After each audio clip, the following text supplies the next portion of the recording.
झोप झाली नाही काय नाही तरी घरच्यांनी उठावला. पप्पाने सरळ कपडे दिले हातात, म्हटले जा इस्त्रीला टाकून कपडे. मग काकाकडे गेलो, इस्त्रीला टाकले. इस्त्रीला कपडे तिथं दिले फेकून.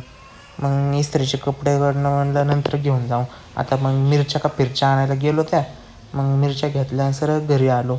मग घरनं वापस निघालो. म्हणलं जरा जाऊन येतो. आता घरच्यांनी काम सांगितलं होतं.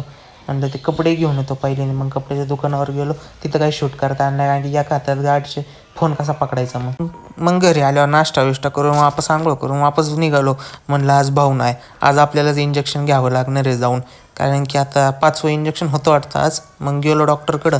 डॉक्टर काकाकडनं इंजेक्शन घेऊन काही शूट केलं नाही, डायरेक्ट घरी आलो तसंच, कारण की बरंच वाटत नव्हतं. मग जे बायलावानी झोपी गेलो ते 2 तासांनी उठलो. म्हणलं आता बँकेतनं फोन आलेला आहे, बँकेतलं काम पहिल्यांदा करावं. मग बँकेत गेलो. मग त्यांची जरा बडबड चालू होती. म्हणलं बँकेतलं काम करून घ्या पहिल्यांदा. मग बसलो तिथं, जरा आरामात बसलो.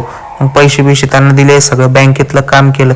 ते बँकेतलं काम संपलं नाही, त्यांनी हातात दुसरं काम दिलं, जा कारखान्यावर जाऊन सह्या घेऊन ये मामाच्या. मग निघालो तिथनं, डॉक्युमेंट घेतले. मग सरळ घेतली कारखान्यात गाडी. मग म्हणलं बिर्याणी गल्लीतनं गाडी घातली. बाबा उगाच तोंडाला नुसतं पाणी, आजारीन त्या दोन्हीकडे बिर्याणी दिसायला लागल्या, ती सायराटची बी ती हैदराबादची बी असे. मग आलो कारखान्यावर. मग कारखान्यावर साया बिया घ्यायला लागलो. साया बिया त्या सगळ्या घेतल्या. मग कारखान्यातलं काम केलं. मग कारखान्यातनं सगळं काम झाल्यावर मग निघालो वापस बँकेत.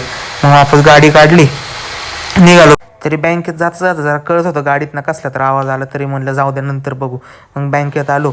सगळे डॉक्युमेंट त्यांच्या हातात ठेवले. पहिल्यांदा विचारलं सगळे डॉक्युमेंट बरोबर आहेत का, सगळ्या साह्या आणल्यात का ते बघा, नाहीतर मी इथनं हलणार नाही, नाहीतर वापस येणारच नाही. म्हणलं तुमचं काम करा, तुम्हीच करा, नाहीतर काही करा, मला घेणं तर नाही. मग ते म्हणले जा बाळा सगळं बरोबर आहे. मग बाळ निघालं तिथनं. मग म्हणलं आता गाडीचं बघावं. गाडीचं टायर झाला होता पंक्चर. मी पहिल्यांदा मी चेक केलं. म्हणलं आपल्याकडनं बघावं खिळा घुसला आहे. तिथं पण पहिल्यांदा बघितलं, काय ही लोक बरोबर नाही करत, ते त्यांचा खिळा टाकता येईल असं वाटत होतं मला. मग मी एकदम लक्ष देऊन तिथं पहिल्यांदा त्यांच्याकडनं काम करून घेतलं. मग म्हणलं आता बरोबर आहे. मग म्हणलं काका लावा पंक्चर. काकाला सगळं चेक करायला लावलं. पैसे देणार आहे आपण, फुकट काम नाही करून घ्यायचं.